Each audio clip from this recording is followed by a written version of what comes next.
semuanya, kembali lagi dengan saya Muhammad Karir di channel FT Share. Di video kali ini kita akan membahas kedua alat yang berfungsi untuk mencampurkan bahan bakar cair dan juga udara, yaitu injection dan juga karburator. Kita di sini akan membahas kekurangan dan kelebihan dari masing-masing alat ini, dan juga kita akan menambahkan dan juga sedikit mengkoreksi mengenai kedua komponen ini. Dan untuk kawan-kawan yang belum nonton video sebelumnya mengenai pembahasan dari masing-masing alat ini, kalian bisa cek link di kolom deskripsi di bawah untuk nonton videonya, atau link yang ada di atas ini. Oke, sekarang kita langsung masuk aja ke pembahasannya.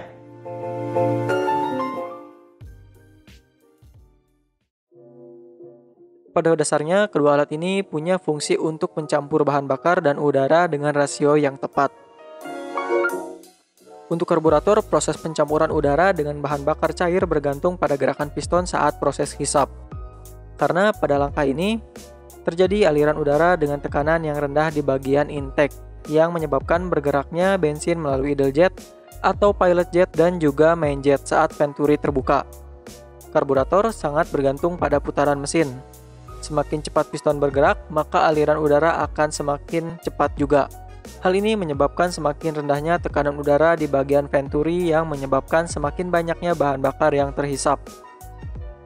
Untuk rasio pencampuran bahan bakar di karburator ini fix, tidak berubah pada setiap RPM, kecuali kita merubah setelan karburator dan rasio pencampuran pada size main jet.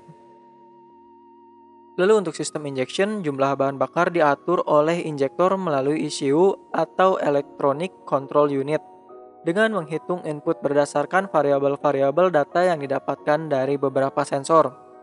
Salah satunya ada sensor suhu, sensor oksigen, throttle sensor, tekanan manifold, gyro sensor atau sensor kemiringan, sensor kruk as, kecepatan mesin, dan lain-lainnya. Di mana output bahan bakar yang dilepaskan oleh injektor bisa berbeda-beda di setiap kondisi mesin. Contohnya untuk sampel pertama yaitu fungsi dari sensor suhu.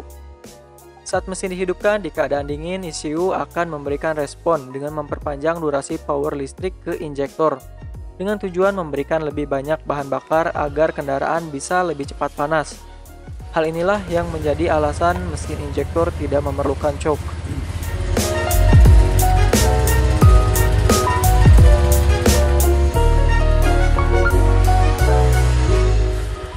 Untuk sampel kedua adalah fungsi sensor oksigen. Pada saat mesin dipacu di RPM tinggi dan ECU mendeteksi gas buang yang masih memiliki kadar oksigen yang tinggi, ECU akan merespon dengan menambahkan suplai bahan bakar. Tujuannya agar mesin tidak kehilangan power dan tetap bisa bekerja dengan optimal. Dan begitu juga dengan fungsi dari sensor-sensor lainnya yang bisa mempengaruhi output ECU, di mana di setiap putaran mesin, ECU telah diprogram untuk menyesuaikan suplai bahan bakar dengan keadaan mesin, yang mana hal tersebut menghasilkan efisiensi yang lebih baik, power yang lebih baik, dan konsumsi BBM yang lebih irit dan tentunya lebih ramah lingkungan. Selain itu juga, injektor masih bisa di-customize seperti karburator, di mana terdapat PWM yang dapat diatur melalui komputer dengan cara melakukan pemrograman ulang atau disebut dengan remapping. Untuk kawan-kawan yang belum tahu apa itu PWM, karena kita juga di video sebelumnya belum menjelaskan sejauh ini, PWM adalah full switch module, atau yang lebih simpelnya lagi, panjang hentakan listrik. Pada mesin 4 tak, injektor akan terbuka dan tertutup setiap satu siklus power, di mana seperti yang kita tahu di video sebelumnya mengenai mesin 4 tak, bahwa setiap satu siklus power terdapat 2 putaran mesin. Maka presentasi terbukanya injektor akan dihitung sebagai presentasi duty cycle berdasarkan satu siklus power pada mesin 4 tak. Yang mana bisa kita simpulkan bahwa duty cycle di setiap RPM yang berbeda-beda akan menghasilkan full switch yang berbeda juga.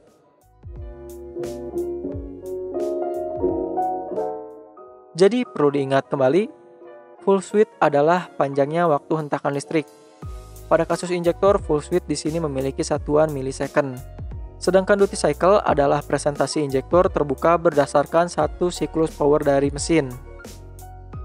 Jadi jika kita menghitung waktu terbukanya injektor pada kecepatan mesin 1000 rpm dengan panjang duty cycle 12,5%, maka perhitungannya adalah 1000 rpm dibagi 2 putaran mesin, 2 rotasi, sama dengan 500 cpm atau cycle per menit. atau bahasa Indonesianya banyaknya injektor terbuka atau siklus injektor. Dan jika kita konversi ke detik, perhitungannya adalah 500 siklus dibagi 60 detik. Maka terjadi 8,333 CPS atau cycle per second. Maka bisa dihitung setiap satu siklus membutuhkan waktu 120 milisecond. Dengan perhitungan 1000 milisecond dibagi 8,33 CPS.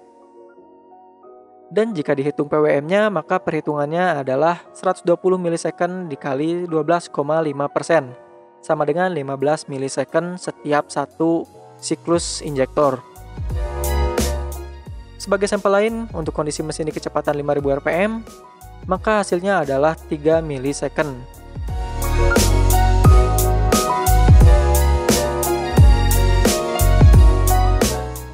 Sedangkan di 6000 rpm, maka hasilnya adalah 2,5 milisecond per siklus injektor. Namun tidak hanya sampai di sana, pulse width atau duty cycle bisa berbeda-beda di setiap kondisi mesin, di mana ECU akan menyesuaikan perhitungan berdasarkan input data dari semua sensor yang sebelumnya kita bahas. Kita bisa berikan sampel, jika duty cycle dalam keadaan standar mesin adalah 12,5% dan mesin dalam keadaan dingin, maka sensor akan memberikan perintah dengan menambahkan panjangnya duty cycle. Misalkan pada 1000 rpm, dalam kondisi mesin dingin karena baru dihidupkan, ECU akan memberikan tambahan bahan bakar dengan cara memperpanjang duty cycle, misalkan sebesar 12,5%.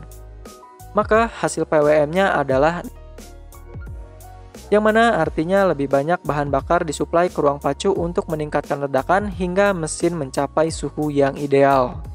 Dan begitu juga dengan fungsi sensor-sensor yang lainnya.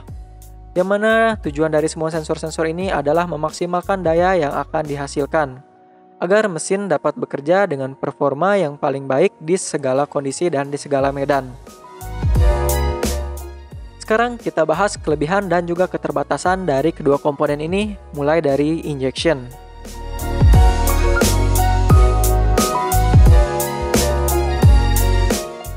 Untuk kelebihan injection, yang pertama adalah suplai bahan bakar bisa di-custom dengan merubah PWM melalui ECU, atau bisa disebut dengan remapping. Kita juga bisa setting kendaraan dengan settingan irit atau bertenaga walaupun agak sedikit sulit, karena kita membutuhkan alat-alat khusus. Lalu yang kedua adalah lebih hemat bahan bakar, efisiensi bahan bakar lebih tinggi. Yang ketiga, daya yang dihasilkan lebih maksimal di setiap putaran mesin. Dan yang keempat, lebih ramah lingkungan dibandingkan karburator. Sekarang untuk kekurangannya, yang pertama adalah terlalu bergantung pada sensor-sensor yang jumlahnya cukup banyak, yang mana jika terjadi malfunction di salah satu komponen saja akan menyebabkan suplai bahan bakar tidak sesuai dengan perhitungan, yang nantinya akan berdampak secara langsung terhadap daya mesin, gas buang, dan efisiensi bahan bakar. Lalu selanjutnya adalah biaya maintenance yang lebih tinggi. Lalu yang ketiga, biaya perawatan cenderung lebih tinggi di setiap kali terjadi kerusakan, termasuk pada part-part yang berkaitan dengan injektor seperti sensor-sensor yang kita sebutkan tadi. Yang keempat, lebih sulit melakukan custom supply bahan bakar karena diperlukan perangkat khusus. Dan yang kelima, durabilitas atau daya tahan yang tidak sebaik karburator, di mana karburator sudah teruji dan terbukti dari dulu hingga sekarang dengan masih banyaknya motor yang menggunakan sistem pengkabutan karburator di jalan raya. Sekarang kita bahas kelebihan dari karburator. Yang pertama adalah mudah melakukan customize supply bahan bakar hanya dengan sebuah obeng untuk mengejar tenaga atau iritnya BBM.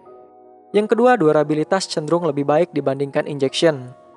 Yang ketiga, minim perawatan karena tidak membutuhkan banyak komponen.